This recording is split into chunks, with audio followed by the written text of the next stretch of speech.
Become my prisoner, or I'll feed you to the wolves. That's basically the ultimatum this mafia boss gave his assistant. After a chilling phone call from the Calabresi crime family proves she's being hunted, Sebastian Ricci drops his professional mask. He tells her she has two choices. Let him strip away her freedom and lock her down with 24/7 armed security, or walk out the door and face the mob entirely alone. Would you sell your soul to a monster just to stay alive? Today, you and I are going to unpack the clinical origin of this pathology. The atmosphere in Sebastian Ricci's office was meticulously engineered to asphyxiate, saturated with the heavy odors of aged leather and untouched whiskey. For the subject Stella, this sensory environment functioned as an anchor. We are observing the early stages of Stockholm Syndrome, where the scent of a megalomaniac narcissist becomes her sole psychological tether. For 3 years, her frantic typing was a trauma response disguised as compliance. Outside those reinforced doors, a corporate facade persisted, masking the predatory isolation chamber within. It is a haunting psychological reality that the most destructive environments are often disguised by the abuser as the safest harbor the victim will ever know. Stella S. gaze fixes on the clock, watching the numerals shift to 6:47 in the evening. The surrounding floor had evacuated an hour prior, an instinctive flight response to the crushing pressure radiating from his office. Yet she remains paralyzed in her chair, unconsciously craving validation from her captor. A harsh vibration from the intercom violently disrupts the silence. His voice permeates the speaker, a gritty baritone that morphs her simple name into an auditory threat. "Bring the revised contract," he commands. Right away, she replies, artificially regulating her breathing to mask her acute physiological panic. Life teaches us early on to never expose our fear responses, especially when the predator is quietly listening to the panicked rhythm of your own beating heart. You and I must pause and analyze the intermittent reinforcement keeping her trapped. Once during a moment of cognitive fatigue, he noted that her name meant stars. He subjected her to a microscopic level of visual scrutiny that triggered an intense emotional response.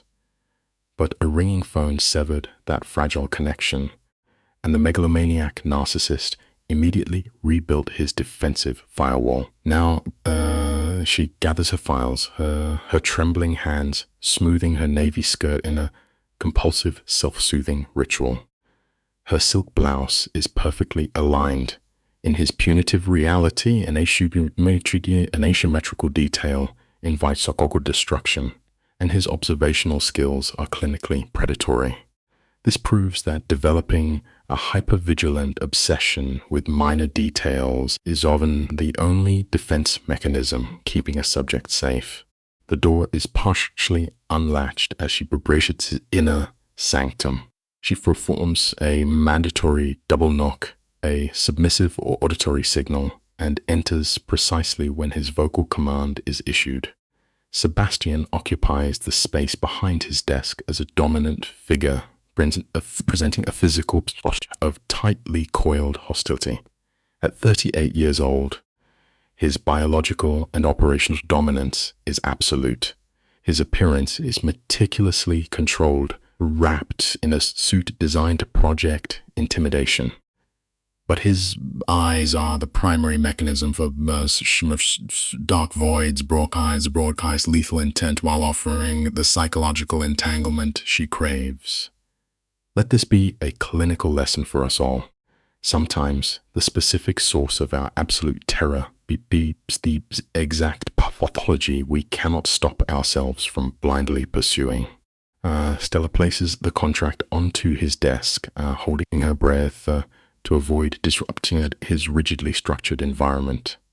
This narcissist requires absolute environmental control, and she has sacrificed 3 years to act as the compliant mechanism maintaining it. He offers zero ocular contact. His pen scores the paper with aggressive precision. Cancel my morning meetings. He dictates with flattened affect. He then instructs her to confirm his dining reservation for tomorrow at 8 at Il Giardino. It is a visible stage where he displays his interchangeable female companions to assert social dominance. Please remember to objectively measure your own worth. Subjugating yourself in the shadows, waiting for a pathological personality to suddenly recognize your value, is a deeply destructive way to exist. At the mention of that location, her distress spikes, a somatic symptom of Stockholm Syndrome. The subjects he parades there are starkly different from her, trained to project vacant compliance. For two, she inquires, mechanically suppressing her vocal tremors. Sebastian freezes. His pen suspends over the document. No, he murmurs, his micro-expressions masked by the low light. Cancel it entirely. A sudden flood of cognitive dissonance overwhelms her nervous system. As she confirms the cancellation, the kingpin elevates his gaze. The oppressive weight of his unblinking fixing section strikes her like blunt force trauma. How long have you worked for me? He interrogates. Take note of this clinical truth. The most devastating psychological injuries rarely originate from physical violence, but from a single, calculated visual fixation. 3 years, 2 months, and 17 days, she states. An autonomic flush burns towards her throat, ashamed of her obsessive chronological tracking. A momentary lapse in his emotional regulation flashes across his darkened pupils, instantly suppressed. He demands to know if he has ever warranted her suspicion. Never, she exhales, displaying absolute psychological submission. Then trust me, he commands an assess invitation. Impacts her cognitive processing, physical collision. Seth Donovan is his primary enforcer, the operative who recently proposed a social engagement. Sebastian's jaw locks into rigid tension. Consider this truth. When a controlling narcissist intentionally redirects his captive towards subordinate, a deeply unstable psychological fracture is occurring beneath his cold exterior. Stella S. brainstalls, attempting to decode his distorted logic. She informs him that a social engagement is a personal variable, not an occupational mandate. The narcissist clinically ignores a boundary. He weaponizes his authority, converting the suggestion into a non-negotiable directive and stripping her of all agency. Seth is a reliable asset. He insists, using their deviant moral framework to validate this transfer. Each syllable is calibrated to inflict a psychological wound. He rationalizes the command by claiming her labor requires a recreational reward. Defensive rage floods her nervous system. After 3 years of total psychological investment, he is casually reassigning her like excess inventory. Never allow anyone to categorize your sustained loyalty as a temporary operational inconvenience. The pain of his rejection triggers a defensive counterattack. She thanks him, her tone laced with hostility, for managing her deficient interpersonal life. Operating on adrenaline, she asks if she should log the mandatory date into the corporate schedule. His fixation snaps back to her, a preparatory darkness eclipsing his irises. Careful, Miss Romano, he warns, his voice dropping to a threatening vibration. The psychological barrier instantly reseals. Stella mathematically corrects her posture, refusing to shed the tears welling in her eyes. She flatly asks if his directives are concluded. You are dismissed, he dictates with sociopathic frost. She executes a sharp pivot, extracting the final fragments of her ego. Always maintain your external dignity, even when your internal emotional framework is actively shattering. Retreating to her workstation, she collapses, pressing her palms to the desk to ground her neurological disorientation. Her device vibrates with a message from the enforcer. He offers quality, alcohol, and an absence of psychological complexity. She glares at the screen, the memory of Sebastian's cold dismissal looping in her mind. She has spent 3 years restructuring her identity around a narcissist who views her as disposable equipment. Driven by a spike of retributive anger, she types her response. Tomorrow works it. The enforcer's confirmation is immediate, radiating an emotional availability entirely alien to the kingpin's suffocating vacuum. The tragic clinical reality is this. We often accelerate blindly toward the nearest light source, solely to escape the sensory deprivation chamber that has imprisoned us. In contrast, Seth lacks the behavioral marks of a Doc Triad personality. He avoids Lamb's complex psychological warfare. His cognitive profile is literal, providing the baseline a traumatized subject requires to stabilize. She aggressively packs her bag, experiencing a claustrophobic urge to evacuate the facility. Momentum of her intended extraction, the Sebastian doors obstructs the exit, having discarded that functioned as his psychological armor. His sleeves are retracted, exposing the physical anatomy she has spent countless sleep-deprived cycles covertly observing. Observe this deeply ironic pattern in human behavior. A subject typically executes their definitive escape protocol. Their captor deploys their most devastating emotional leverage. Instead of withdrawing, the narcissist lingers to deploy a weaponized psychological variable. Wear the blue dress, he instructs.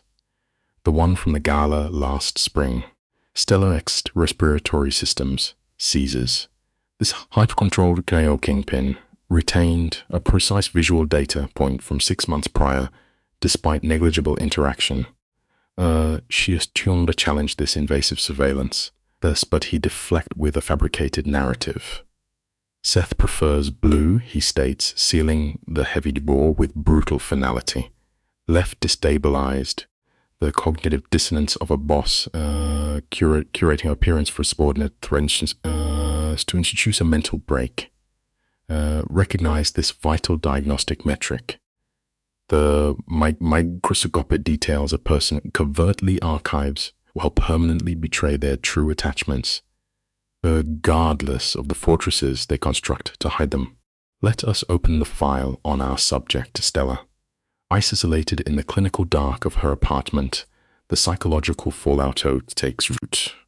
We observe her lying perfectly still, her mind paralyzed by the contradictory stimuli Sebastian subjected her to. A megalomaniac narcissist will banish his victim to another man, then immediately exhibit obsessive fixation over a blue silk dress. To the untrained eye, this is romance. To us, it is overt psychological warfare, and she is the primary casualty. You and I are going to unpack this pathology together, because it reveals a profound human truth. The moment you surrender real estate in your mind to a manipulator, they will systematically dismantle your sanity until your peace is entirely eradicated. The clinical observation deepens when we examine the cellular device. Sebastian transmits messages with a frantic, dysregulated velocity. He demands she remove the blue dress, displaying the exact behavioral profile of a cornered narcissist, losing his grip on his primary source of supply. Stella stares at the glowing screen. A physiological tremor in her hands betrays her trauma, yet she replies, reminding her captor that he orchestrated this dinner with Seth. 5 agonizing minutes elapse before the pathology subsides. She discards the device, experiencing profound emotional dysregulation. We see this pattern in countless clinical studies. The most impenetrable prisons are not made of iron bars, but of the invisible psychological chains we allow our abusers to lock around our own minds. Sleep deprivation acts as its own form of psychological torture. At 3 in the morning, Stella navigates her livings in a social state, the echoes of his texts playing on a loop. She leaves the blue garment suspended on the closet door, a subconscious rebellion against his pathological need for dominance. Instead, she selects a dark burgundy suit, fabricating an armor of professional detachment. But when she reaches the lobby at 7:30, the atmospheric pressure shifts. Marco, the guard, analyzes her with a piercing diagnostic gaze. It brings us to a stark behavioral reality. You can construct the most formidable outward facade, but an observant witness will always detect the psychological hemorrhaging you are desperately trying to conceal from the world. Marco remains non-verbal, his neutral expression masking whatever dark operational data he possesses. Stella fixates on the floor, using the sharp acoustic rhythm of her heels to ground her nervous system. Precisely at 8:15, the bronze doors part and the apex predator steps into the lobby. Yet, Sebastian presents as a man undergoing an acute psychological collapse.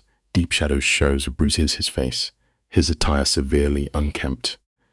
The megalomaniac kingpin is easily deteriorating in his own territory, offering her a fractured, barely coherent greeting.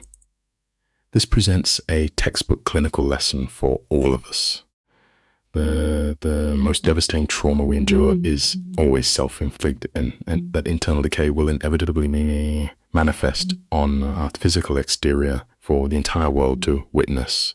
We must document this critical shift in spatial dynamics.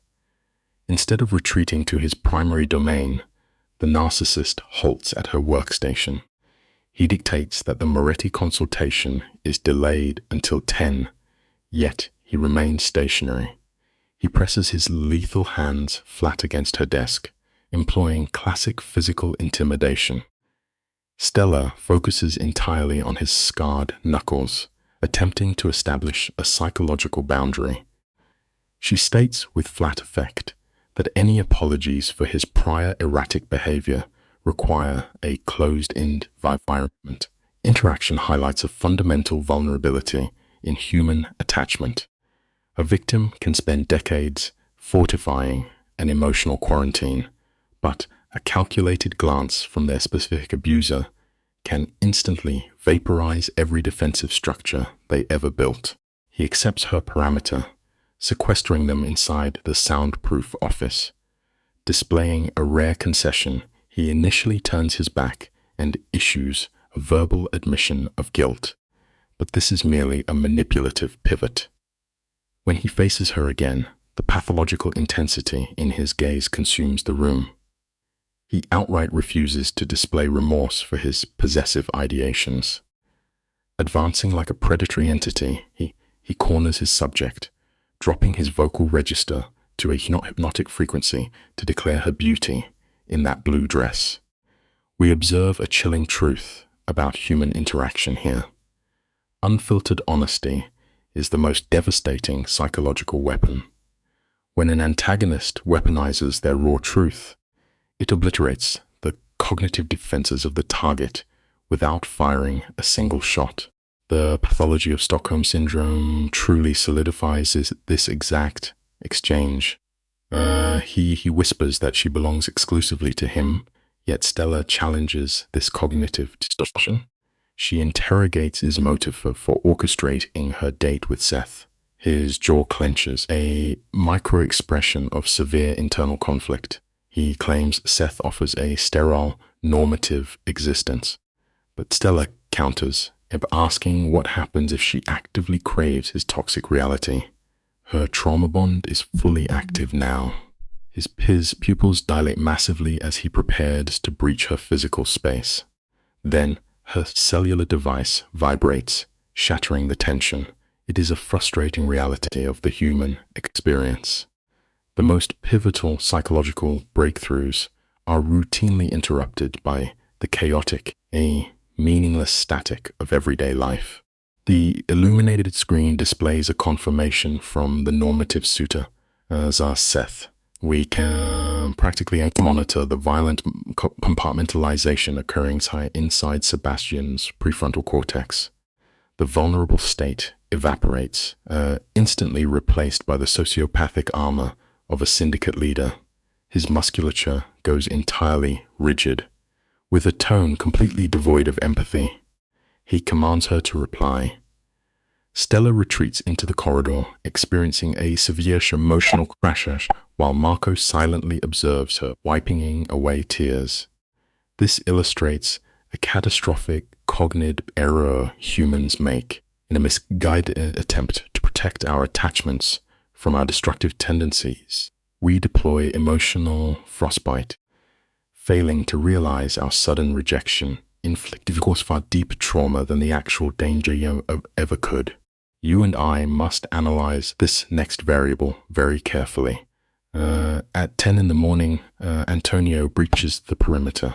This subject presents with the unmistakable flat effect of a primary psychopath. He pauses at her designated station, allowing his dead, unblinking eyes to conduct a predatory assessment of her form. He verbally praises her aesthetics, but the cadence is entirely devoid of human warmth. He evaluates her merely as biological currency. Stella's autonomic nervous system immediately triggers acute physiological arousal. This reinforces the most primal survival mechanism encoded in our DNA. When a foreign entity enters your proximity and your somatic nervous system, deep terror, you must always trust the immediate diagnosis of your own biological alarms. Through the partition, the acoustic profile of suppressed violence reverberates. The exact verbiage is muffled, but the frequency of impending physical aggression is unmistakable. Abruptly, the door swing is outward. Antonio emerges, wearing a highly convincing but entirely synthetic smile. His optical presentation remains completely vacant. He encroaches on her personal spaces to deliver a calculated psychological seed, whispering a warning about trusting men who mask their pathological nature behind heroic facades. This highlights a terrifying sociological constant. The most lethal threats to our psychological safety rarely announce themselves with overt hostility. They consistently infiltrate our lives, wearing the meticulously crafted camouflage of a polite, charismatic smile. Re-entering that confined space triggers a profound trauma response. Sebastian is pacing with dysregulated aggression. He demands a verbatim report of Antonio's dialogue. When Stella relays the psychopathic warning, Sebastian halts completely. Genuine panic registers on his facial musculature. He then discloses a critical variable. Antonio possesses full operational knowledge of her private engagement with Seth. Stella experiences a severe autonomic shock, processing the reality that she is merely an expendable asset in their sociopathic dominance display. It forces us to examine a critical boundary rule. Never surrender your loyalty to an individual who will weaponize your intimate vulnerabilities just as to maintain their leverage in a toxic psychological hierarchy. The paralysis of shock rapidly metabolizes into hyper-aroused righteous hostility. Stella drops her subordinate persona entirely. She vocalizes her outrage, demanding to know why her personal autonomy is being traded like illicit currency. For 3 years, she facilitated his criminal operations, only to be utilized as bait for an apex predator. She closes the physical distance, fist clenched, refusing to participate in his behavioral labyrinth any longer. She demands to know his exact psychological motive. This illustrates the absolute threshold of human endurance.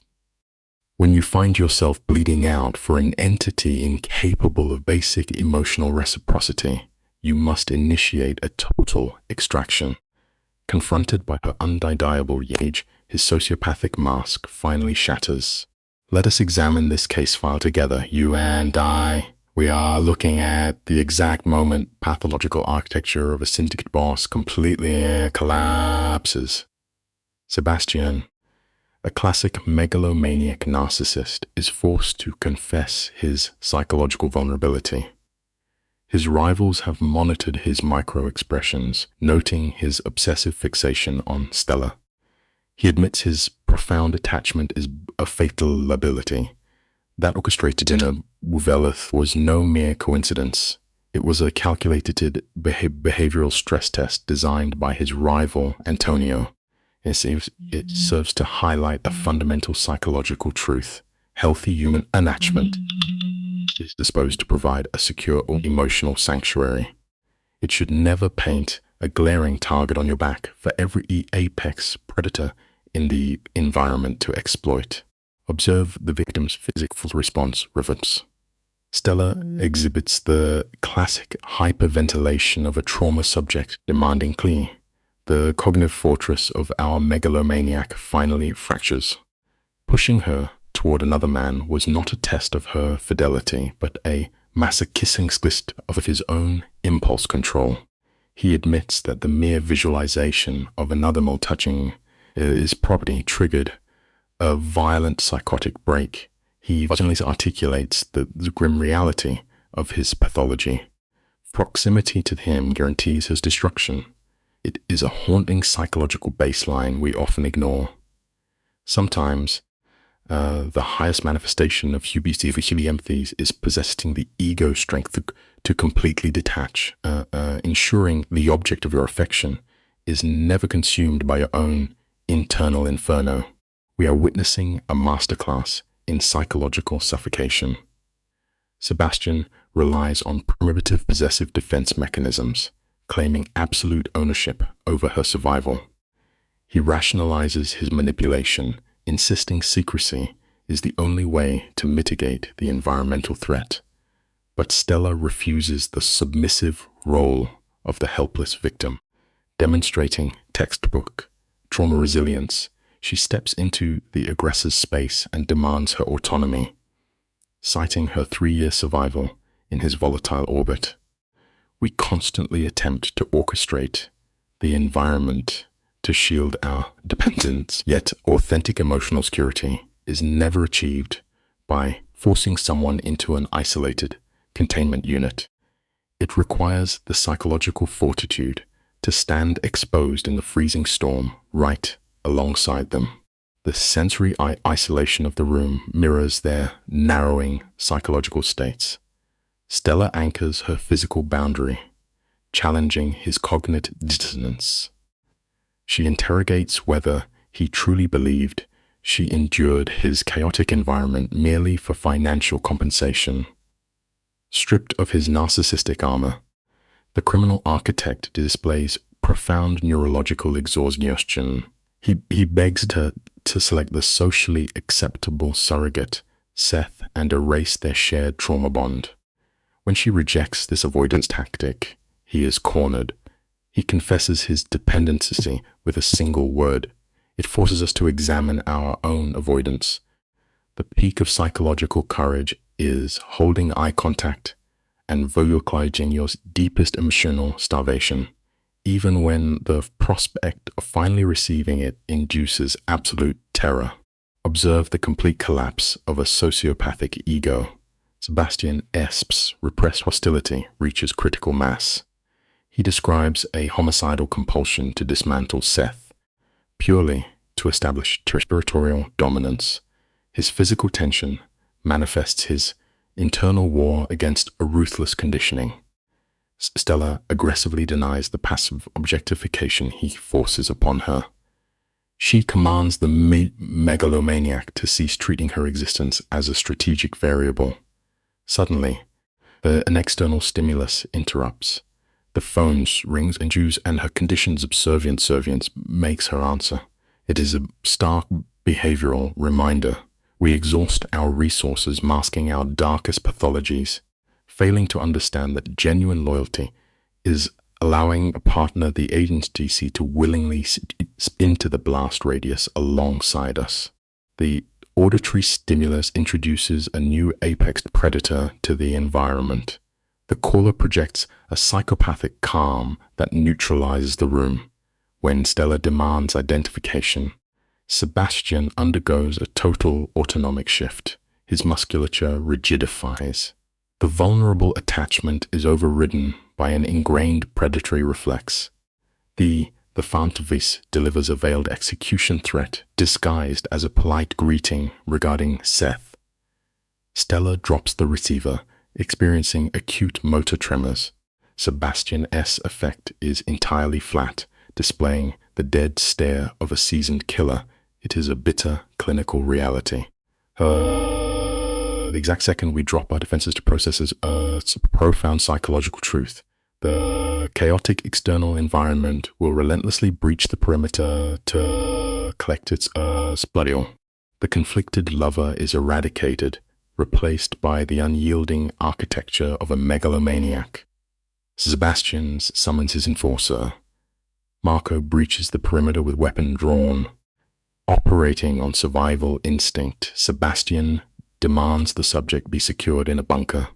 He issues a paranoid mandate: absolutely no eye contact with his property without explicit authorization. When Stella attempts to assert her autonomy, his freezing tones shuts down the rebellion. He is rapidly securing his psychological fortress. It illustrates a tragic cognitive distortion. When acute panic dictates our behavior, our reflex is to construct impenetrable barriers to shield our attachments, entirely blind to the reality that those defensive barriers instantly function as a suffocating prison. Let us evaluate this critical escalation. As the enforcer attempts physical coercion, Stella roots her center of gravity, rejecting the role of an inanimate object. She identifies his narcissistic god complex, demanding he cease engineering her destiny. A fascinating micro-expression through Sebastian's rigid pathology, a flicker of admiration for her deprivance. He details the impending violence, attempting a final deterrent, yet she actively selects the traumatic reality over his synthetic safety. This is a vital diagnostic pivot. Authentic security is never generated by sensory deprivation. True trust requires handing apart the most horrific, unstigmatized facts you possess, and making the conscious decision to drag that crushed psychological weight forward as a unit. Analyze the physiology of a man whose baseline is violence, now exhibiting profound terror. This Stella demands the specific threat vectors. Sebastian dismisses his muscle, transitioning to a coping mechanism. The sound of heavy crystal highlights a dark ritual. He only self-medicates early when preparing for the lethal engagements. He confirms the threat is the Calabrese syndicate. Maintaining direct eye contact, he delivers the terminal diagnosis. Her existence is the precise psychological lever they will pull to destroy him. He ingests the alcohol like a lethal injection. It brings us to a profound observation. Our catastrophic vulnerabilities are rarely the physical defenses we fail to build, but rather the fragile human attachments we foolishly permit to bypass our heavy emotional armor. Stella attempts to minimize her cognitive dissonance, rationalizing that the syndicate recognized a simple fondness. Sebastian corrects this underestimation. His tone reflects psychological defeat. They targeted her because he is pathologically obsessed. A 2-year incubation of silent fixation. He pinpoints the originating anchor, a late audit where she fell asleep with a simple ink stain. The trigger induces a flashback for Stella. She recalls waking in that sterile office, enveloped by his sensory markers, observing him entirely disassociated by the window. That this reinforces a clinical reality regarding human pairing. Profound neurological bonds do not materialize through explosive events. They quietly embed themselves within the mundane, exhausted margins of our daily routines. We observe the deconstruction of a defense mechanism. His emotional deprivation was an elaborate performance designed to ensure her survival. He places the glass down with precision. He documents the psychological agony of weaponizing cruelty to enforce deception was perfect, until Seth caused a systems failure in front of rival predators. A facial tic indicates his internal conflict. He claims he attempted to let her integrate into normal society, but Antonio easily detected his suppressed rage. Abandoning her now equates to a literal execution. It exposes a brutal psychological axiom. You can spend decades fabricating a flawless internal delusion, but the predators monitoring the perimeter will always identify your true vulnerabilities. You and I must synthesize the final calculus of this mastermind. The moment is his autonomic response fractured. The syndicate mapped his blind spot. He was locked in a pathological binary, elevate her or amputate reconnection. Forcing her towards Seth was a desperate behavioral deception to simulate apathy, but the enemy's call incinerated his reality, identifying the exact path we induce his collapse. Hearing this admission, Stella manifests profound Stockholm syndrome, moving physically closer to her aggressor. Let this stand as our clinical warning.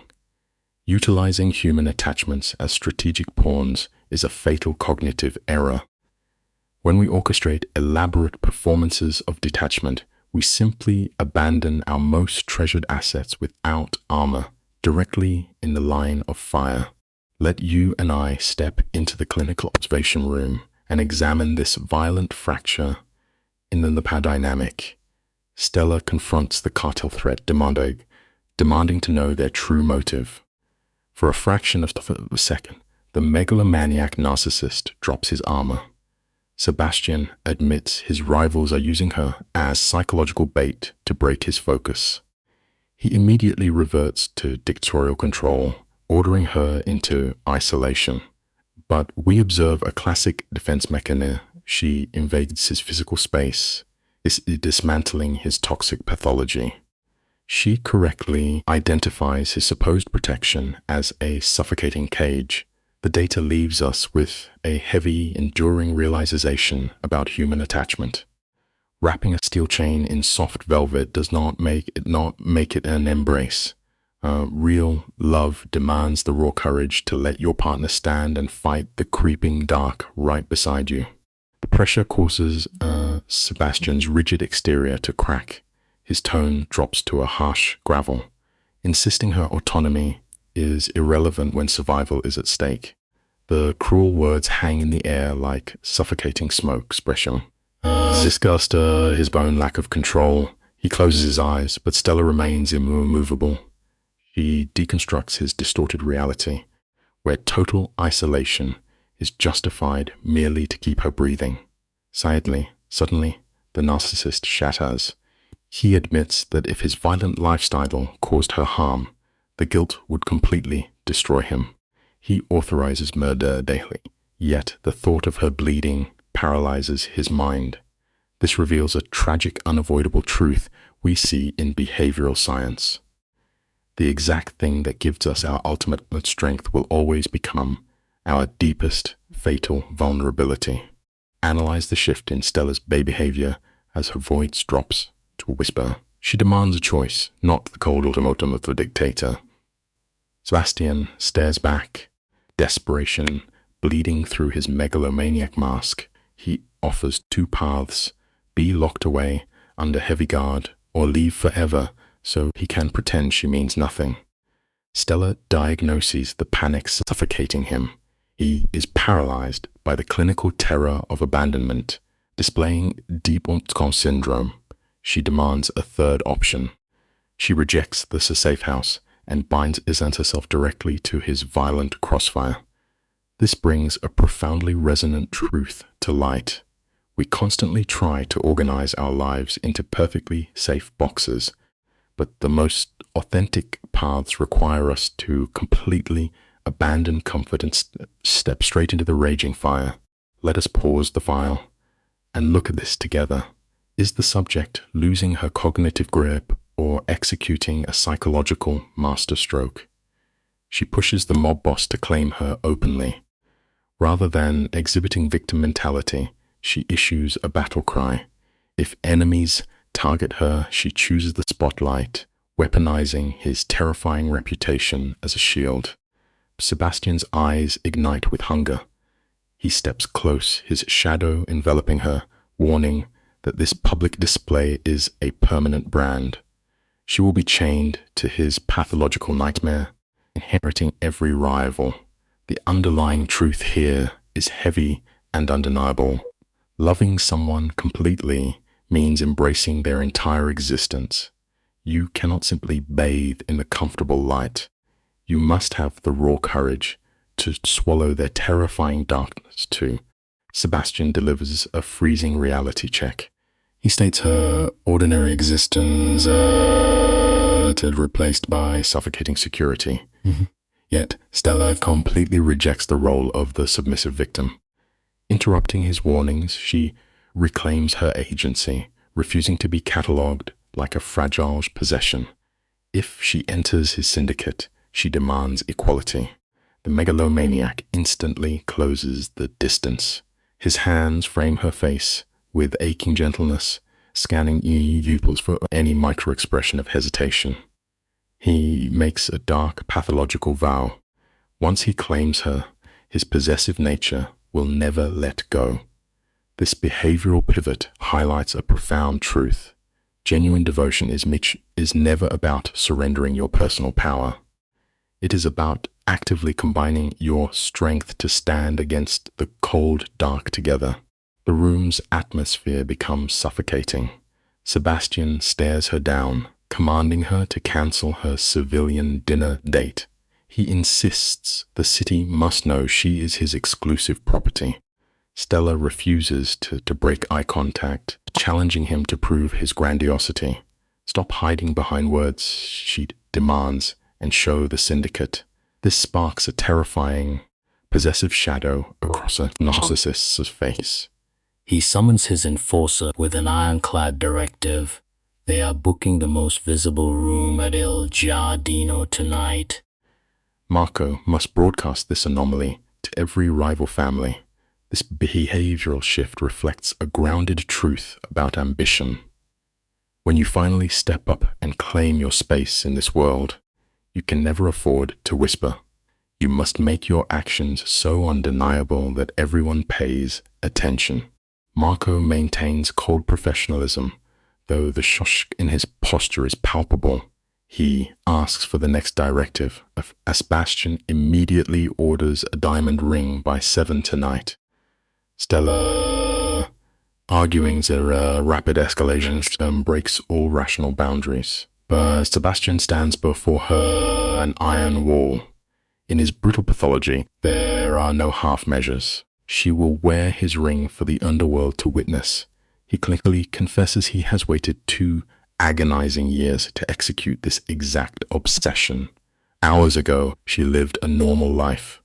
Now, she is the absolute hyperfiction of a crime lord. This sharp pivot reminds us of a humbling reality. The trajectory of our existence can flip upside down in a single breath. We must cultivate the mental resilience to adapt when sudden chaos arrives. Stella holds her ground, cementing her commitment to this dangerous dynamic. Sebastian's gaze sharpens into a predatory focus. He commands her to pack her apartment, ensuring Marco shadows her every step. This intense possessiveness should trigger her flight response, yet it deepens her Stockholm syndrome. Guilt flashes across her face as she mentions Seth, a civilian caught in the web. Sebastian's jaw tightens with territorial jealousy. He coldly states he will handle Seth personally, cementing his absolute rule over her existence. Walking out, Stella moves in a state of clinical dissociation. This highlights a vital realization about a radical change. Destiny finally seizes the steering wheel of your life. Fighting the sharp turn is completely pointless. You just have to brace yourself and lean into the inevitable ride. Watch the footage as Marco holds the elevator and Stella's phone vibrates. A text from Seth confirms their date. Seth represents the psychological baseline of safety, offering a stable future. Yet she abandons this for a megalomaniac's consuming obsession. The cognitive dissonance is staggering. Before she can type an apology, Sebastian messages her. The stark text orders her not to reply, demanding absolute compliance.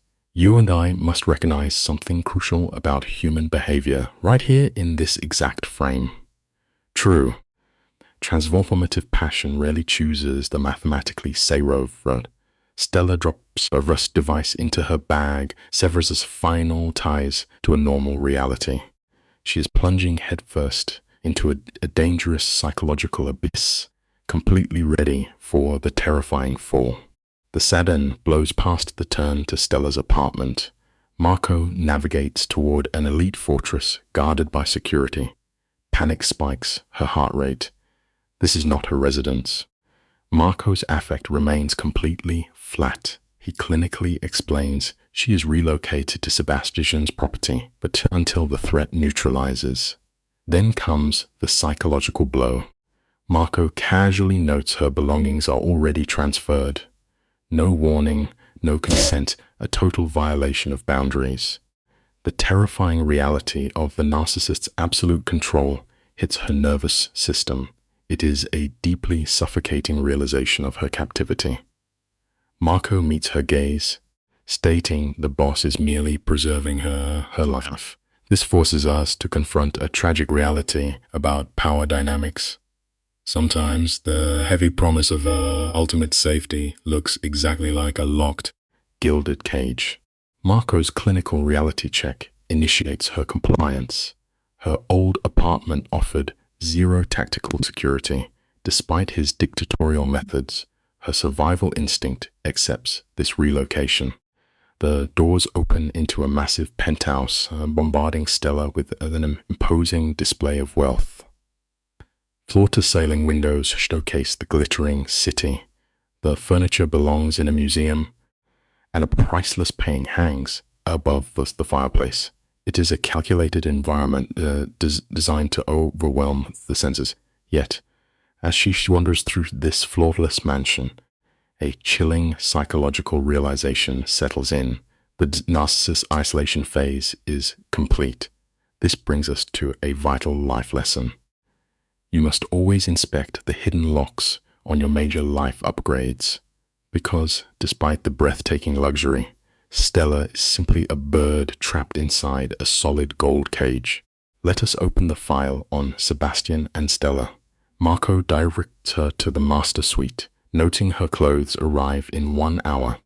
Stella through the cavernous house like an apparition trapped in a sterile monument. The marble lacks any trace of human warmth. Her trembling voice breaks the silence, asking how long Sebastian has owned this estate. Marco never blinks. 3 months. The timeline strikes her chest like a hammer. 3 months ago was the exact day Seth asked her out. The Don was not reacting to a crisis. Like a true megalomaniac, he was patiently forging a gilded cage. You and I must recognize this chilling truth together. We often mistake sudden actions for pure impulse, completely missing the silent architects who meticulously build our fate in the dark. Stella freezes in that cognitive dissonance between righteous fury and perverse awe. The door clicks shut, leaving her to unearth the depths of her captivity. Pulling open the pantry, her breath hitches. There sits her obscure brand of coffee, positioned beside the exact dark chocolate she hoards at her desk. The vanity mirrors this terrifying devotion, displaying her preferred lotions in pristine alignment. Sebastian has not merely watched her, He has clinically dissected her existence with absolute obsession. The early stages of Stockholm Syndrome take root as she realizes she has never felt so profoundly understood. This presents a complicated life lesson. Sometimes, the most terrifying things in our lives mirror the exact attention we spend our entire existence begging to receive. Her shaking hand lifts the receiver, breath-catching as she speaks his name. Sebastian asks with quiet authority if she is settling in. Stella pushes back, accusing him of buying a penthouse to lock her away. He corrects her instantly. It is a safe house. To a man steeped in violence, semantics dictate absolute law. When she challenges his obsessive cataloging of her life, the line falls dead silent. Then, his iron exterior fractures into terrifying devotion. Knowing her every need, he murmurs, is how he keeps her breathing. For 2 years, he has memorized every habit that brings her joy. Here is the life lesson. Real care rarely announces itself with grand gestures. It is found in the unflinching gaze of someone who refuses to look away. Stella stands there, entirely paralyzed. She whispers that this reality feels equal parts terrifying and romantic, a clear hallmark of trauma bonding. The Sebastian releases a jagged sigh, acknowledging those words define his existence. Through the speaker, brutal shouts of his syndicate bleed in, dragging him back to the shadows. He tells her to expect a jeweler at 6 to choose a ring. His tone drops into a possessive rumble. He orders her to wear something powerful, not the blue dress, because her vulnerability is reserved solely for him. Tonight, she must drape herself in armor. At exactly 6, the door chimes. Vincent waits with towering guards and a metal case. Look, let this be a simple life lesson. When the world forces you onto a brutal battlefield, you must, just like you are entirely prepared to win the war. Vincent bows, placing the steel scissors onto the mahogany table. The latch clicks, and as the lid rises, the oxygen leaves Stella's lungs. Nestled on black velvet are diamonds so massive they swallow the light in the room. A single stone could eclipse her lifetime of earnings. Vincent clinically details the parameters set by the Don. The piece must command dominant size without slipping into vulgarity. It must broadcast an unbreakable commitment, and staring into the fire of the gems, Stella feels the final fragments of her old psychological identity turn to dust. Hours ago, she was answering emails. Tonight, she is being crowned in the dark. This provides a vital life lesson. One profound, unexpected choice possesses the absolute power to rewrite your destiny forever. Amidst the gems, a single piece anchors her gaze. It is a square-cut diamond flanked by deep emeralds. She whispers her choice, cementing the psychological bond before panic paralyzes her throat. Vincent smiles, sliding the heavy band onto her shaking finger. The fit is precise. Naturally, the megalomaniac possessed her exact measurements.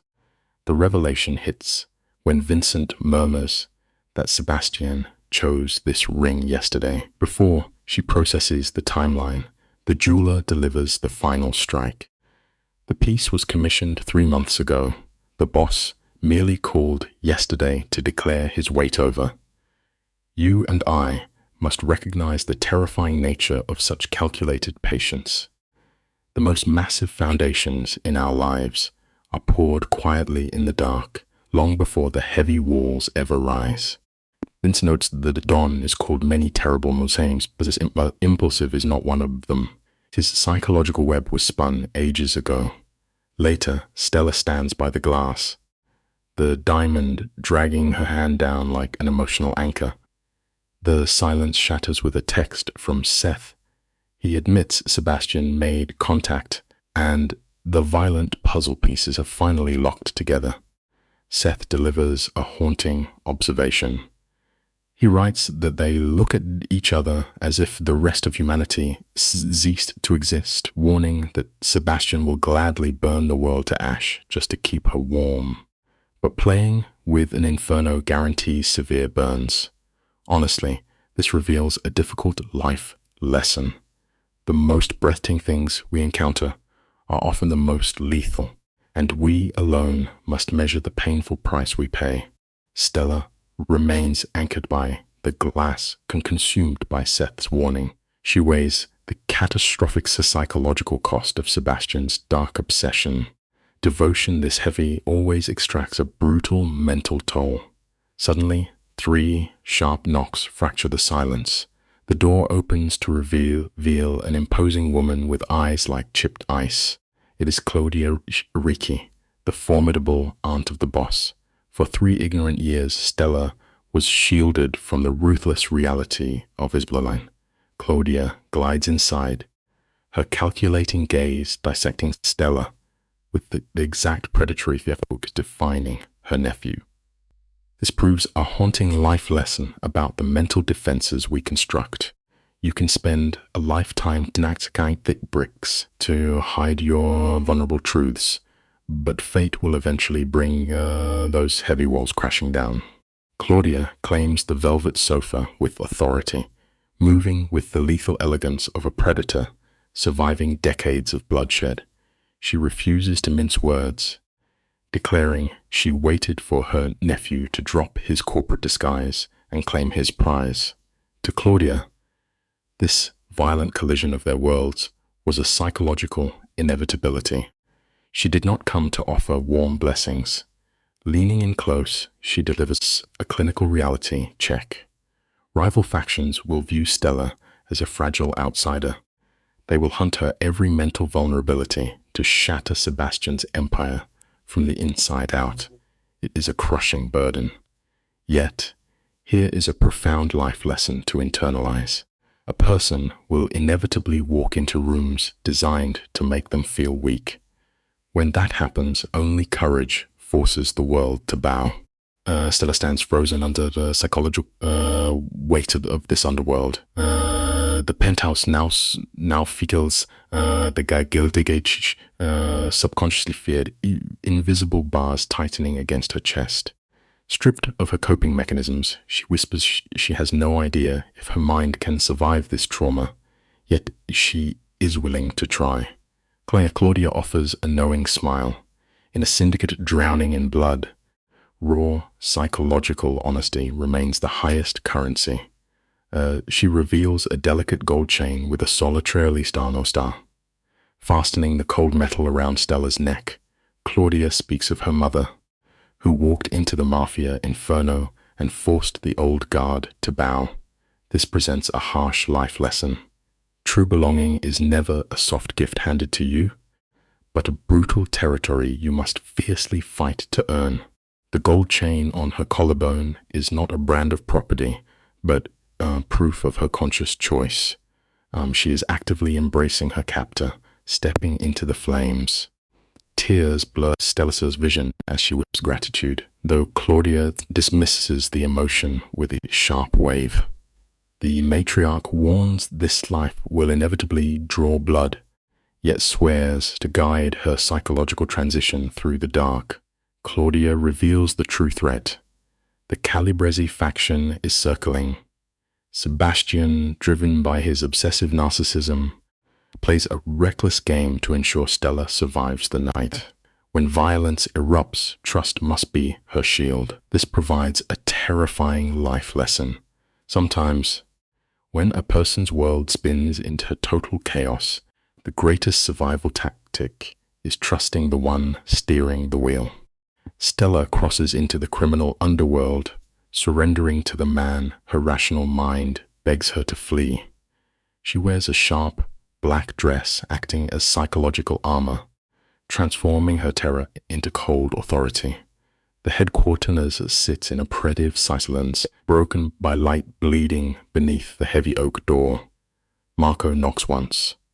As Stella crosses the threshold, Sebastian raises his head from his desk. The raw, violent starvation in his dark gaze strikes her with physical force. It is a silent confession echoing in the room, exposing the core of his dark obsession. One can learn a profound life lesson about human nature in this moment. You can build the thickest walls around your psyche, but when you deeply desire someone, your eyes will always mess for your forbidden secrets.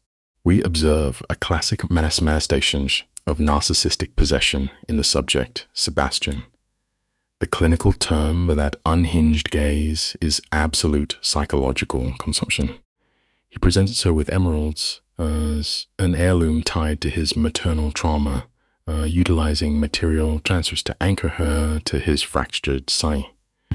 By stepping out in that immaculate black tuxedo, he masks a predatory megalomania beneath society elegance. This is a calculated stress test.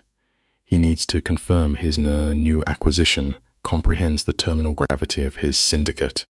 When she questions the reality of her environment, his cold smile confirms he is entirely consuming her identity. It reveals a haunting yet simple life lesson.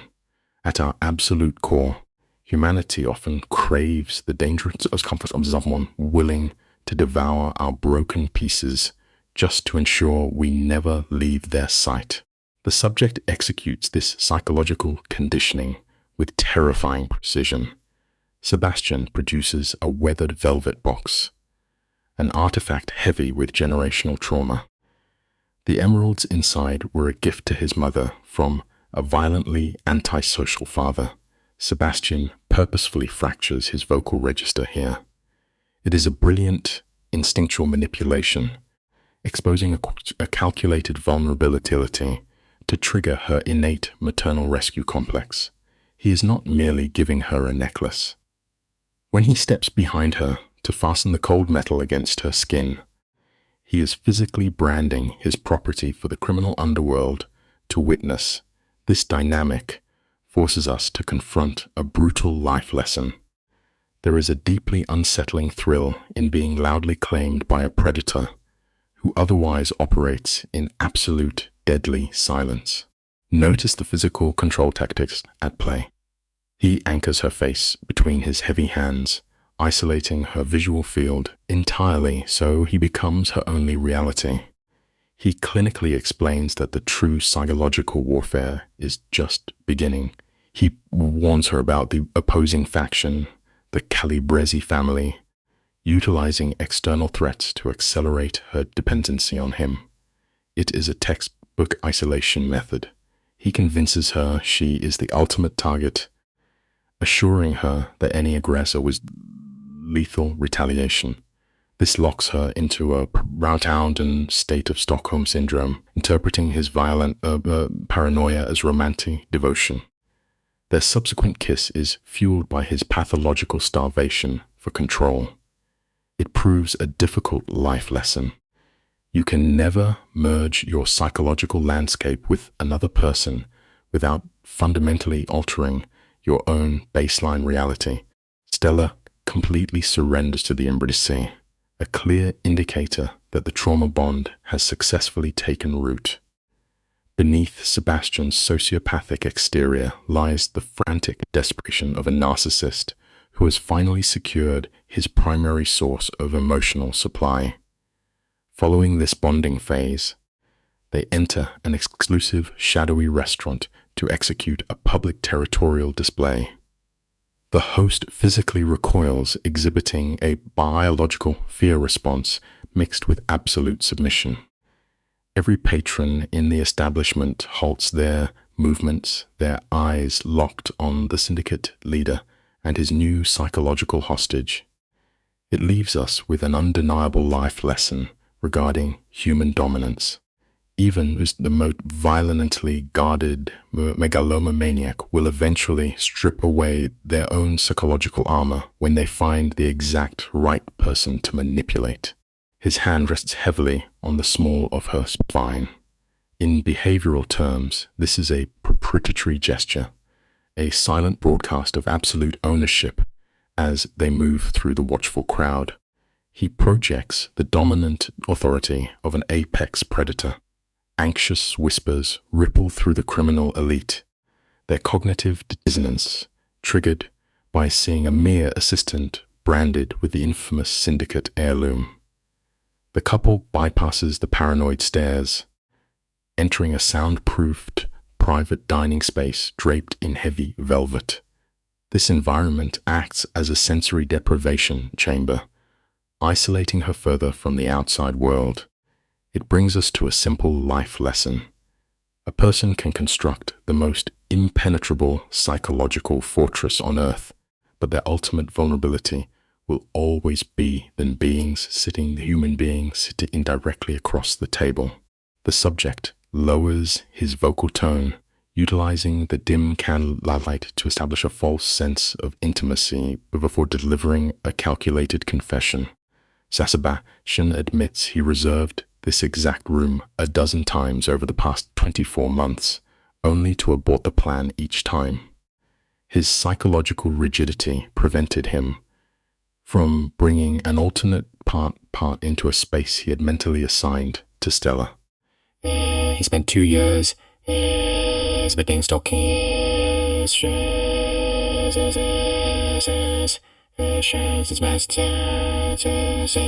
the clinical truths, protecting her. His megalomania was simply terrified of experiencing emotional rejection. The life lesson here is deeply human. We frequently disguise our own psychological cowardice as noble sacrifice, avoiding the sheer terror of genuine vulnerability. You and I are going to unpack this specific moment together. Sebastian slides his hand across the linen tablecloth, staging a physical gesture that mimics total emotional surrender. The rival faction essentially forced his behavioral pivot by identifying Stella as his primary psychological weakness. By feigning indifference for 2 years, he left his most valuable asset wandering a combat zone with zero threat awareness. Stella is experiencing visible neurological tremors. Her Stockholm syndrome compels her to interlock her Vivian with his anyway. He raises a crystal glass of champagne, toasting the dangerous reality she has accepted. It teaches us a vital life lesson. True psychological endurance does not mean the absence of terror, but rather making a conscious choice to step into the blast radius with your eyes wide open. The victim initiates a dangerous probe into his maternal trauma, actively testing the boundaries psychological armor.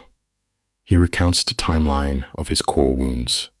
His father experienced a fatal cardiac event when Sebastian was only 16, crushed by the extreme neurological stress of syndicate leadership. His mother deteriorated and expired 36 months later, tracing rhythmic, hypnotic circles on her skull, nephofluid to regulate her nervous system. He claims his mother would have validated Stella's defiance. He is obsessed with her because she observes a violent sociopath and selectively hallucinates a redeemable man. It reminds us of a fundamental life lesson. The most unbreakable human attachments are almost always cultivated inside the massive psychological craters left behind by our unresolved grief. A biochemical bonding ritual occurs in absolute silence over plates of artisan pasta. Stripped of his megalomaniacal syndicate persona, the underlying human architecture finally becomes visible. The subject remains a highly lethal individual, but his baseline emotional regulation is completely tethered to her presence now. The clinical life lesson here is absolute. Deactivating your psychological defense mechanisms is the most dangerous protocol you can execute, but it is the mandatory cost of genuine connection. The illusion of normalcy shatters when Stella questions the parameters of her future autonomy. He clearly states that his security personnel will monitor her every coordinate. He frames this extreme coercive control not as a prison, but as the unavoidable biological tax required to curb her pulse beating in his violent world. The deep frequency of his voice acts as an auditory sedative, suppressing her natural flight response. He verbally concedes that she may retain her independent residence, yet his micro-expressions broadcast a conflicting mandate. His pathology demands she permanently relocated to his secure penthouse. For a fraction of a second, his dominance wavers, confessing a biological dependency on waking up beside her. He promises a gradual transition, but his dilated pupils indicate a rapid, total immersion into his violent reality. You and I both understand the terrifying psychological irony at play. We frequently convince ourselves we are constructing an impenetrable sanctuary for the people we value most, only to realize we have systematically engineered an inescapable cage. He is simply her velvet throne. He clinically validates her cognitive function, grooming her to act as the primary architect for his illegal enterprises. Subject summons to completely dismantle his violent psychological camouflage, arguing that his new partner requires total transparency. Before the victim can process the terminal velocity of this commitment, an environmental trigger shatters the conditioning phase. A digital alert from a subordinate flashes on his device. In a fraction of a second, the vulnerable human vanishes, instantly replaced by the terrifyingly detached apex predator. He identifies a security breach, his vocal tone dropping to a sub-zero command protocol. Life possesses a cruel tendency to trigger our deepest crises the exact second we finally deactivate our heavy emotional armor. He orders her compliance, leaving a suffocating paranoia behind. The heavy acoustic curtain seals shut, locking the subject inside a sensory deprivation environment. The oppressive silence is punctured only by muffled vocalizations in the corridor. We observe her severe neurological distress as her trembling fingers mutilate a linen napkin. The massive diamond on her hand catches the ambient light, serving as a glaring physical marker of the violent reality she has entered. When the fabric parts, her initial biological relief instantly metastasizes into profound dread. The figure violating her safe space knows not her captor. A younger male steps into the clinical frames, displaying a calculated asymmetrical smile that entirely fails to reach his vacant, psychopathic eyes. He introduces himself as Dante. We routinely suppress our own biological warning sirens, blindly hoping for safety, until a new predator is standing directly inside our perimeter. Let us open this file and examine the pathology of the Ellipsis Syndicate. Stick with me, because this behavioral sequence reveals a brilliant psychological break. Raw cortisol floods Stella's bloodstream, driving her backward until her spine hits the freezing glass. She commands Dante to retreat, but he merely exhibits the flat effect of a true sociopath. He details his orchestration of a phantom shootout, pacing like a starved predator. He clinically mocks a megalomaniac narcissist for risking an empire over a romantic attachment. Stella screams, but her defiance only fuels his sadistic dopamine loop. The clinical takeaway is simple. Resilience is not the absence of terror. It is maintaining your psychological footing when reality collapses. Leaning close, he delivers a fatal reality check. She is his captive tonight. Dante emerges from the peripheral darkness, promising a highly volatile confrontation regarding Sebastian and his respiratory expansion.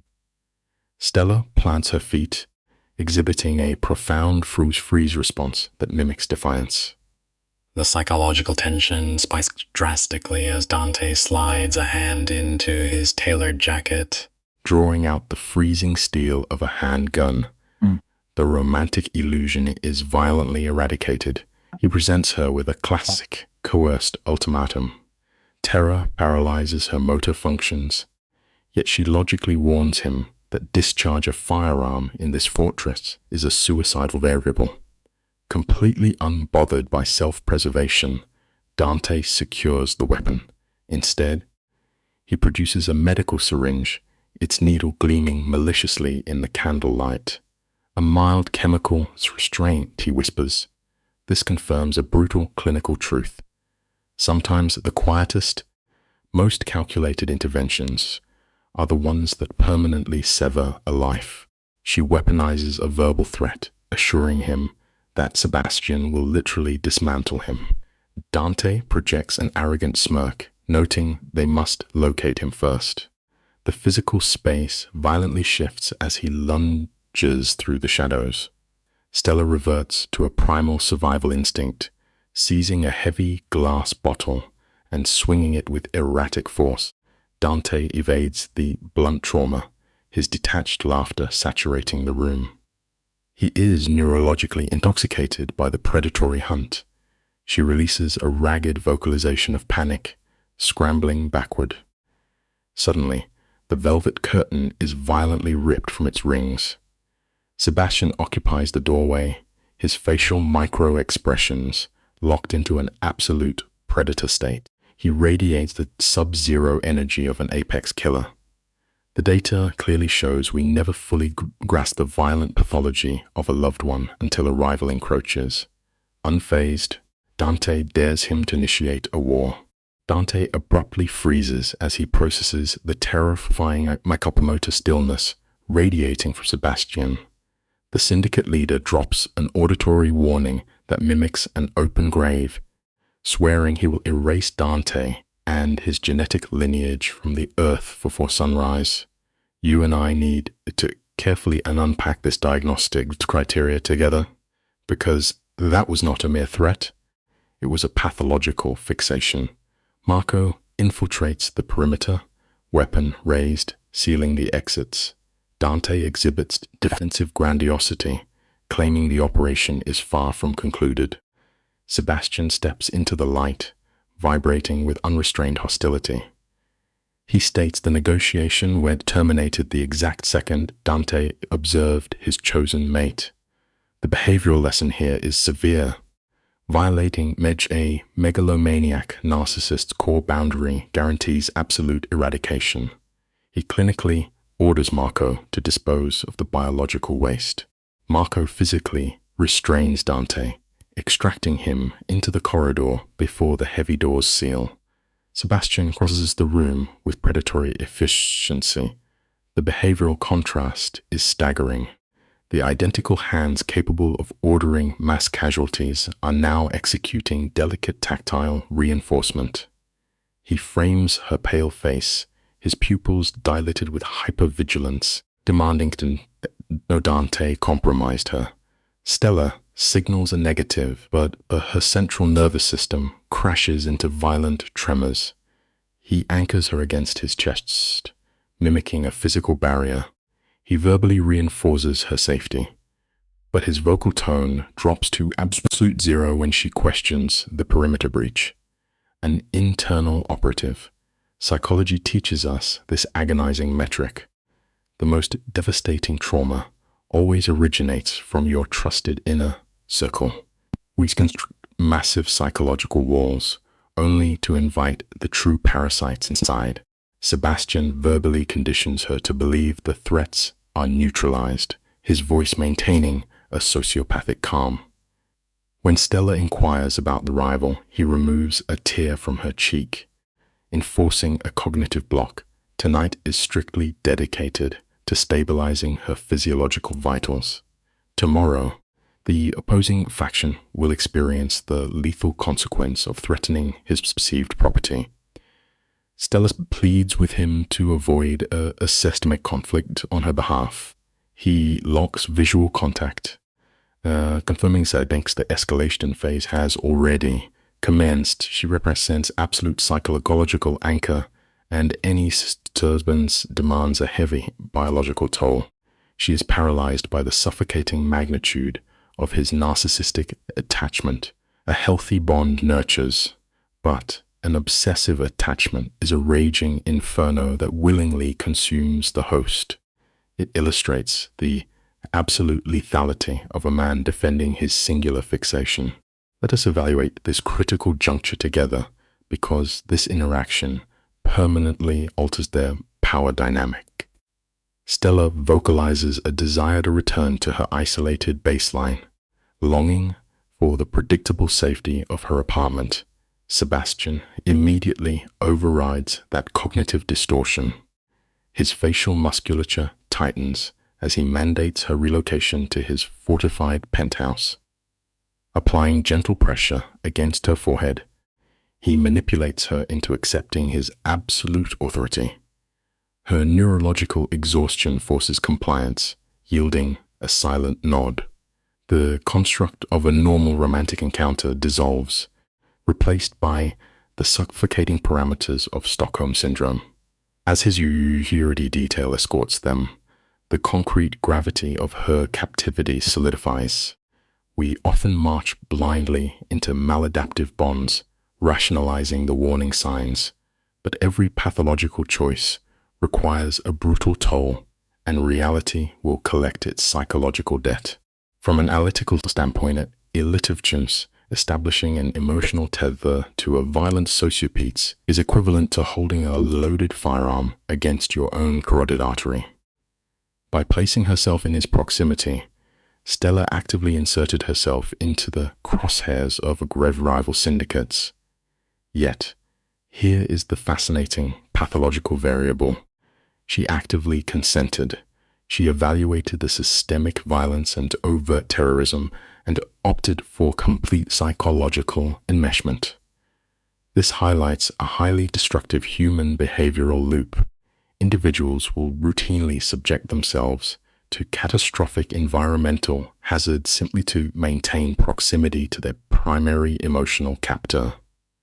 Soon, they arrive at his expansive, high-altitude compound. She had previously hypothesized it to be a sterile, isolated fortress. But upon sensory intake, the internal reality presented a jarring contradiction. The primary residence possessed massive spatial volume. Visual data indicates rich organic materials, aged leather, and structural glass overlooking the urban grid. The compelling cognitive dissonance here? It projected the warmth of a functional domestic habit, lacking the sterile isolation typical of an antisocial personality. Small artifacts of normalized behavior remained visible. A ceramic vessel near the sink, literature stacked haphazardly, soft textiles draped on the furniture. Sebastian registers her visual assessment, his rigid posture deflating as he declares this territory her permanent enclosure. Simultaneously, Marco and the tactical unit systematically neutralize any potential blind spots. During transit, Sebastian had been issuing rapid tactical directives. You and I must recognize this universal truth. Our civilized behavioral filters evaporate the instant our primary attachments are actively threatened. The reinforced barriers engage with a heavy acoustic resonance, establishing as absolute environmental isolation. This feared apex predator is currently experiencing a rapid psychological decompensation, pacing the glass perimeter like a confined animal. The logistical weight of his violent enterprise is fracturing his cognitive stability. He articulates, repulsed by his own strategic failure. He operated under the grandiose delusion that his public claim over Stella would manifest an impenetrable shield. It transformed her into a high-value asset for his enemies. Stella enters his proximity, her empathy responses firing aggressively in reaction to his displayed guilt. We attempt to architect foolproof systems to control our environment. Yet emotional dependency dismantles our defenses. It forces even the most calloused individuals to realize that securing a fragile external object is infinitely more complex than preserving oneself. And the severe distress radiating from his expressions triggers a secondary sympathetic nervous response in Stella. He hypothesizes aloud that his pathological attachment to her constitutes a lethal vulnerability. This verbalization registers as a severe emotional trauma. She softly questions the validity of his assessment. Sebastian disrupts his physical tension, self-medicating with a heavy pour of straight alcohol. He reports that observing a rival entity near her initiated a psychotic urge to permanently extinguish an entire bloodline. Ingesting the depressant, his vocal cords exhibit raw instability as he identifies this blinding aggression as a catastrophic operational liability. Stella decreases the physical distance, gently confiscating the glass. This is the profound pathology of romantic enmeshment. The exact tether that reconstructs a fractured entity is frequently the identical mechanism that guarantees their perpetual mental torment. Let us pause and examine this standoff together. The pinpointing the exact intersection where the obsessive enmeshment violently collides with survival panic. The compound is under-illuminated as Stella issues a directive for direct eye contact. Upon compliance, his focus betrays a chaotic fluctuation between existential terror and territorial possessiveness. She establishes her boundary. She consciously opted into this high-risk scenario and completely rejects his attempt to impose a sanitized enclosure. Applying tactile pressure to his chest, she monitors the accelerated cardiac rhythm beneath his formal attire. She rejects the submissive victim archetype, demanding equitable integration into his pathology. He counters that her baseline empathy cannot process his inherent sadism, yet she maintains a rigid posture. True pathological codependency requires facing the abyss in tandem. Life dictates that we confront its brutal variables as a unified front, rather than seeking isolation when the psychological climate becomes unsurvivable. Let us open the file on this fascinating case of mutual pathology. Stella anchors her stance, demonstrating a textbook refusal to be compartmentalized. She demands to occupy both his idealized sunlight and his sociopathic darkness. We see Sebastian's cognitive fortress fracture. He presents the grim reality. For 6 months, a rival faction has systematically dismantled his operations. The attempt on her life was a calculated behavioral trigger, a test to see if the megalomaniac would trade his empire for his captive. When she asks if he will surrender, his response is a chilling exhibition of narcissistic grandiosity. He utterly refuses. In his twisted paradigm, protecting an attachment figure means inviting absolute destruction. The psychological lesson here is quite clear. Control frequently masquerades as protection when driven by profound trauma. He whispers a promise of catastrophic retaliation against any perceived threat, pairing homicidal ideation with an unnervingly gentle physical touch. He carefully cups her face while mapping out the systemic execution of an entire family tree. In a healthy subject, this extreme aggression triggers a fundamental flight response. However, Stella exhibits classic symptoms of Stockholm Syndrome. Rather than experiencing terror, she rationalizes his violence as profound devotion, finding a morbid security in his madness. She locks eyes with her captor and actively volunteers to assist. Sebastian is visibly disoriented, insisting the bloodshed is his isolated pathology. But she has fully internalized the trauma bond. We must remember a dark truth about human behavior. When empathy lacks boundaries, you will inevitably absorb the toxic burdens of those you attempt to save. You and I must closely observe this behavioral shift, Because the pathology evolves right here. Stella aggressively demands features functioned in his violent ecosystem. A profound recalibration occurs behind Sebastian's eyes, resembling clinical validation. He decrees she will not be a passive hostage, but will enter the Syndicate Council, anchored at his side. Adorned in his maternal family heirlooms, she visually transitions from victim to accomplice. She accepts this malignant coronation without a single tremor, pulling her into his physical space. He questions the statistical anomaly of their pairing. She casually traces their fatal enmeshment back to an isolated incident of sharing a winter coat. It is a terrifying testament to human vulnerability. A singular gesture of misplaced warmth can completely rewrite your psychological baseline and permanently bind you to the dark. She initiates a high-stakes psychological test, challenging his capacity for authentic attachment. She rejects his financial resources and homicidal grandiosity, demanding a grounded, present-state connection. Induces severe dissonance. We witness decades of Sebastian's emotional armor disintegrate. Stella ruthlessly exploits this opening, stating her tolerance is exhausted and demanding total consumption of his psyche. The physical collision is a violent release of repressed neuroses, the dangerous culmination of prolonged emotional starvation. He hesitates, requiring verbal coaching of her submission, which she readily provides. The clinical takeaway is quite sobering.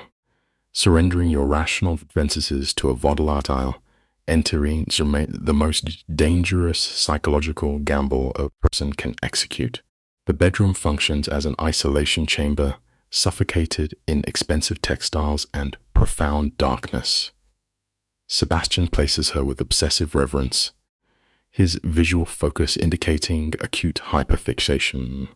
He verbalizes a history of intrusive thoughts, confessing how this specific scenario has dominated his cognitive function. Stella reinforces the trauma bond, guiding his sensory awareness back to the present.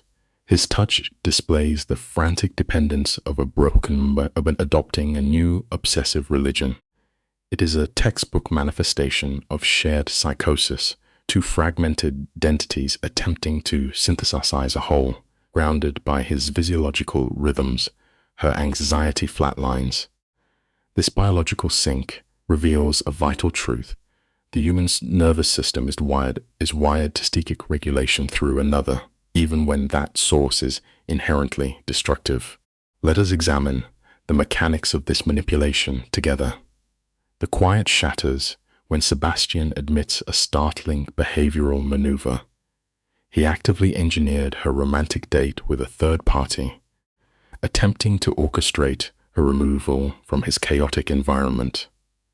This is a classic pattern of self-sabotage, common in subjects who equate affection with extreme vulnerability. He pathologizes his own hesitation, disgusted by his inability to claim his target. Yet, the moment she exhibited independent agency, his possessive rage activated, and he systematically destroyed the interaction. The rival faction then intervened, converting his territorial aggression into a lethal protective instinct. The psychological or reality is inescapable here.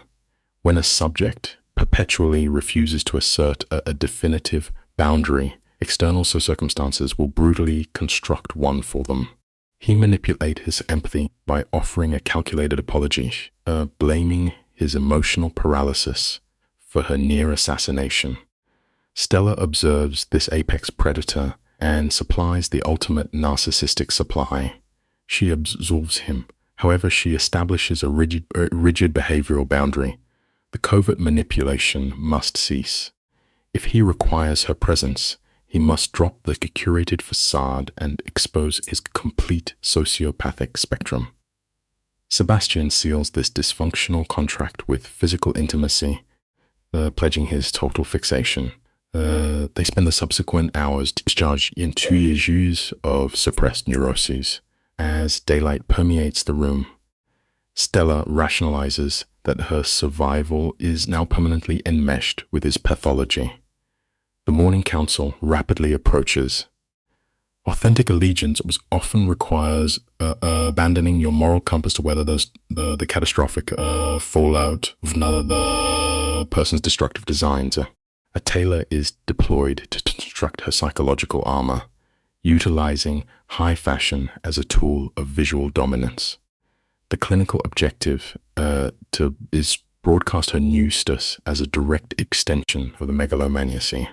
She selects a calculated emerald garment and footwear designed to project predatory confidence.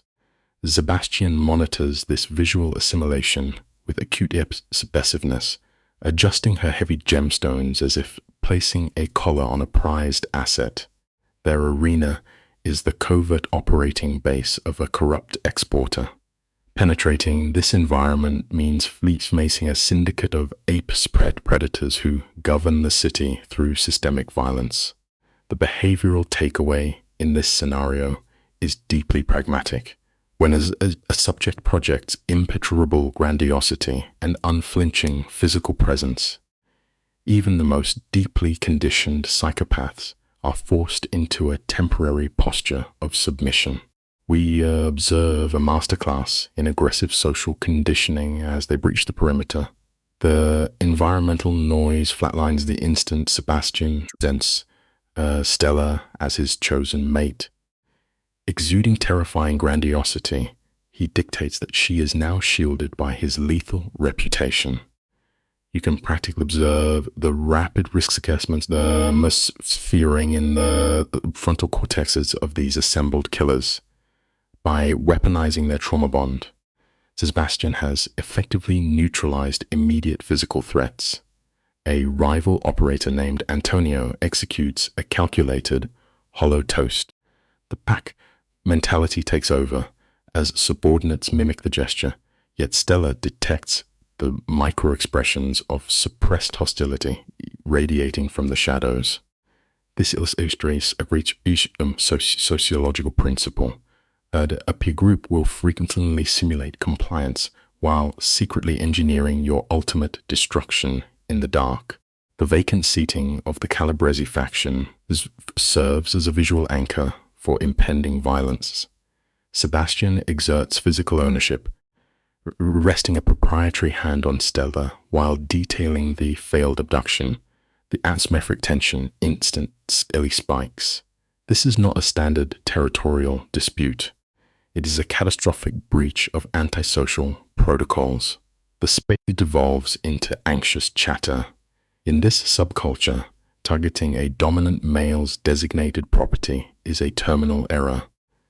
Sebastian suppresses the panic with a single set gesture, orchestrating a unanimous mandate for annihilation. He demands the eradication of the offending lineage, distributing their assets to reinforce loyalty. The lesson extracted from this brutality is undeniable. The pathological arrogance blinds a subject to their own vulnerabilities, ensuring their rapid and permanent removal from the hierarchy. You and I have analyzed enough profiles to know that dismantling an organization is never a clean procedure. The council executes a chilling physical gesture, voting to completely erase an established bloodline.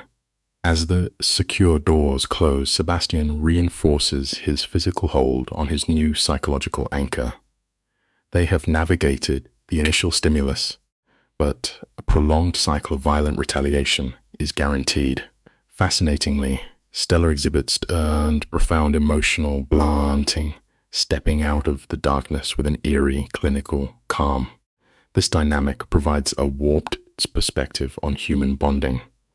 For those deeply entrenched in a trauma cycle, absolute devotion is not in seeking safety, but in standing fully paralyzed together inside the inferno. In the blinding daylight, the megalomaniac administers a quiet kiss to her temple. entirely cementing her permanent psychological captivity. The environment flies into total silence. This pathological architect of misery now deploys an unexpected behavioral tactic. His vocal strains as he offers gratitude. Stella processes this anomaly, actually questioning his motive. His exhausted, hyper-vigilant eyes lock onto his captive audience. He validates her severely maladaptive choice to inhabit a combat zone. He abandons the standard narcissistic illusions, promising only chronic paranoia and perpetual conflict. Yet, his fine motor skis betray a tremor as he touches her face, vowing to justify her selection of an apex predator. Her resulting smile confirms complete cognitive capture. The final clinical evaluation is quite stark. Binding your identity to a malignant narcissist guarantees a life devoid of peace, replaced entirely by obsessive, isolating worship. Finding a twisted sense of belonging sometimes requires complete psychological surrender to the absolute dark.